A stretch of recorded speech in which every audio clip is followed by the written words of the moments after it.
เลยบอกนำได้แบบนี้น่ะโอ้ไป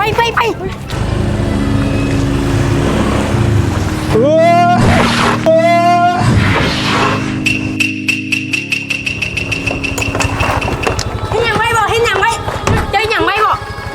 เจ้าอย่างไรบอกเอามาเลยพ่อปิดไปที่พิสัยอันไหนตัวเห็นยัง บ่ได้เห็นหยังไอ้ปลามือหนึ่งเข้า โอ้เอาลืมตัวเห็นยังเมื่อกี้ เฮ็ดยังไว้กินนี่ลืมบอก บ่ได้เห็นหยังนะ เอามาเลยพ่อ ตัวเห็นยัง ตัวไหนไอ้ บอกกี้นี่ขี่รถมาย้อน บ่ขอโทษ เจ้าเฮ็ดยังไว้เจ้ามาลืม บ่เห็นก็ได้บ่เห็นแล้วเบ็ดนี่หลีเมื่อกี้นี่ เอาพ่อไปขอโทษ ตัวนี้มันขยะสังคมเลยแท้นอกจากขยะสังคมนั่นนะยังเป็นขยะอยู่ตามแคมทางอีก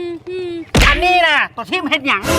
อันนี้นะตัวทิมเห็ดหยังตัวทิมปลาไม่หันมันก็หกเป็นไผ่เก็บหักละแม่หักสิ่งแวดล้อมเลยแม่ โอ้น้อง ก็ให้เว้าหลายเทื่อ น้อง ได้ ขอโทษอะไรน้องขอโทษอะไรน้องไปทีมให้มา เอาไปทิมหักขี้ยาก็มีไป เจรถไปเอาไปทิมขี้ยาน่ะ แม่งสตาร์ทบ่ได้อุ้ย ทิมขี้ยาบ่ทึกบ่อนเกิดมาเป็นคนบ่หักสิ่งแวดล้อมไอ้ยี่ต้องทิมถึงมันซื้อบ่อนสวยไปครับเฮาน่ะ